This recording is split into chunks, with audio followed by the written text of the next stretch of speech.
धोंडू अशोक खरातनं 5 नरबळी दिल्याचे पुरावे मिळाले। खरातनं पिस्तुलाच्या माध्यमातून नरबळी दिल्याचा संशय। सरकारी वकिलांची कोर्टात ही माहिती। खरात वाघ आणि साप दाखवून लोकांच्या मनात भीती निर्माण करत होता। हरणांची शिकार करून काळी आणि पांढरी कस्तुरी लोकांना द्यायचा असा संशय। सरकारी वकिलांकडून धक्कादायक खुलासे समोर।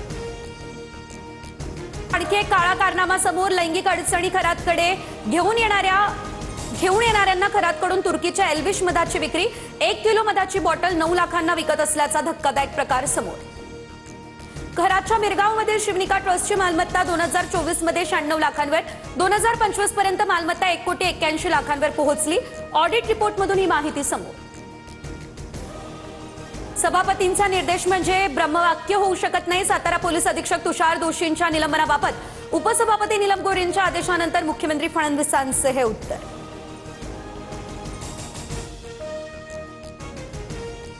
सातारा झेडपी अध्यक्ष निवडणुकीवरून भाजप आणि शिंदे गटात धुसफूस। उपमुख्यमंत्री शिंदेंच्या उपस्थितीत आज संध्याकाळी सर्व आमदारांची होणार बैठक।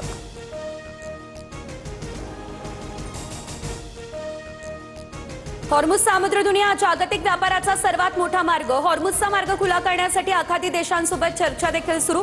शक्य तिथून भारतात गॅस आणि तेल पोहोचवतोय। पंतप्रधान मोदींची राज्यसभेत ही माहिती। महाविकास आघाडीच्या बैठकीत पवारांकडून युद्धस्थिती आणि गॅस टंचाईवरून चिंता व्यक्त। युद्धाची झळ भारताला बसते। इतक्या दिवसांनंतर पंतप्रधानांनी भाष्य करणं ही योग्य बाब नाही। पवारांची प्रतिक्रिया समोर।